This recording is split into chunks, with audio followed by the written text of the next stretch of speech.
Hello Internet, and welcome back to another episode of The Legend of Zelda Ocarina of Time. In the last episode, we made it through the majority of the Fire Temple, aside from rescuing Darunia. All of the other Gorons are safe at home now.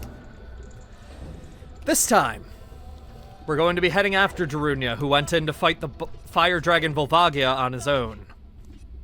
Let's go.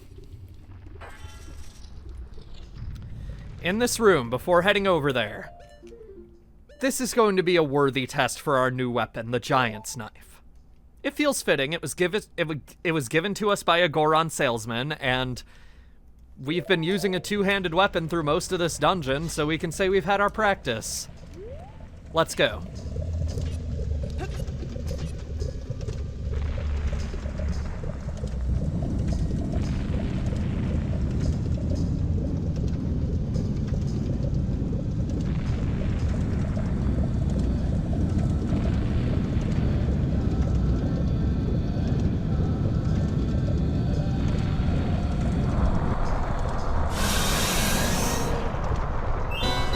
Subterranean lava dragon Volvagia.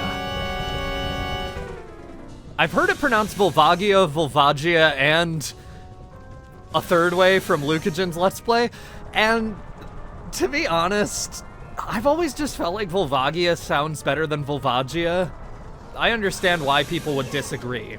When he pokes his head out, we want to smash it with the hammer, and that is our chance to hit him with our sword. Or the hammer again, if you feel like it. However, this is our test of the Giant's Knife. It feels only fitting. Eventually, or occasionally, not really eventually, because he will do this, he can fly out of here and just start flying around the room. Alright. He has three main attacks that he cycles through randomly. The first is not this. This is the third, but whatever. Where he pokes his head out, you play whack-a-mole, and you hit him with your sword. The second is that he comes out and randomly flies around. You can deal damage with the bow, but you will not be able to kill him with it. And the third is for him to fly all the way up there and cause rocks to start falling wherever he came out. Basically, just stay away from where he came out of his little hole the last time, and you'll be fine. You can also use your shield if you're a coward. Who needs a shield? I have my giant knife. He's coming out here this time. Oh no, he's juking me out. Good try, boy. I almost called him girl for some... Oh! Our giant's knife broke, by the way. After 4 hits to any enemy, the giant's knife will break and become this little stubby thing. It's now as powerful as the Kokiri sword, which is not very.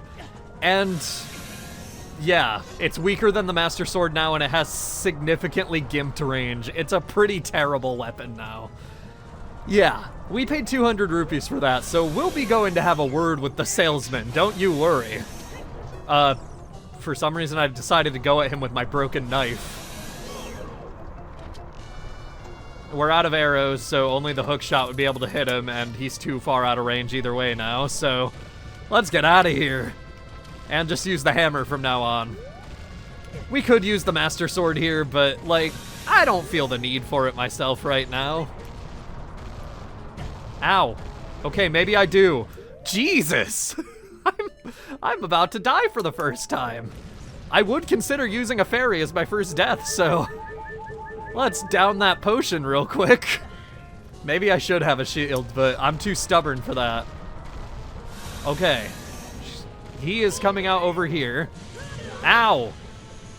I do want to quickly mention Volvagia in the manga is interesting because... Okay, I'll get back to that soon.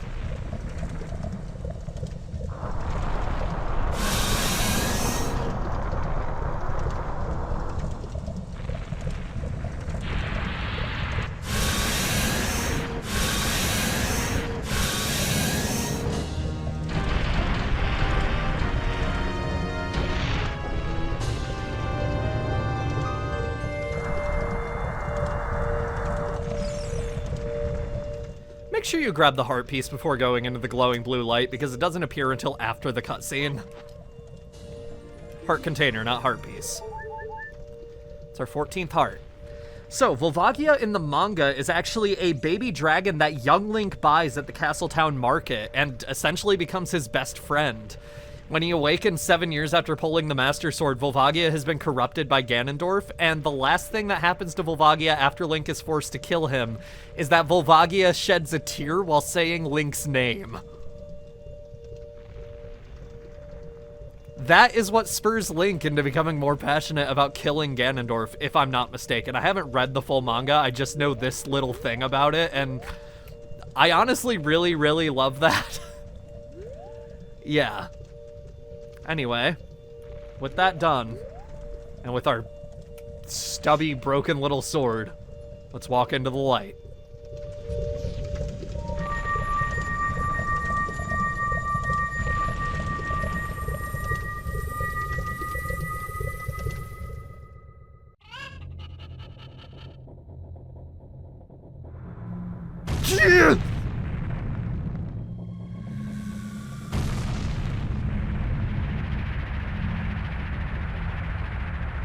Oh, well, that's kind of nice. My view looks nicer now.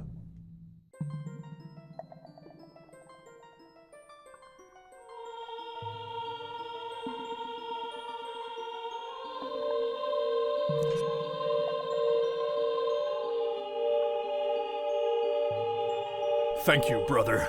I really appreciate what you did. I thank you on behalf of the entire Goron race. You turned out to be a real man, just as I thought you would. By the way, I, the wild Darunia, turned out to be the great sage of fire. Isn't that funny, brother? Well, this must be what they call destiny. Nothing has made me happier than helping you seal the evil here. Hey, brother, take this. This is a medallion that contains the power of the fire spirits, and my friendship.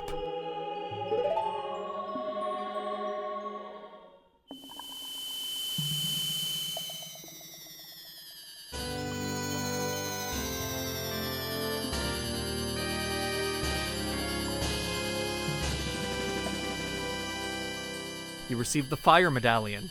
Darunia awakens as a sage and adds his power to yours.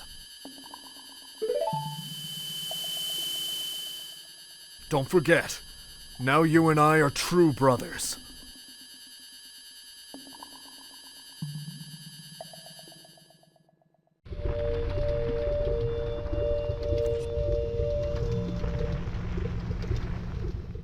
Darunia died fighting Volvagia, leaving his only child behind. People will argue that he's not dead, whatever. He went in there without the hammer, fought the dragon, and wasn't there when we entered. Seems pretty obvious to me. Now that we have the Megaton Hammer, next time on The Legend of Zelda Ocarina of Time, we'll be going around Hyrule and doing whatever we can with it. It's not going to take very long. See you guys then.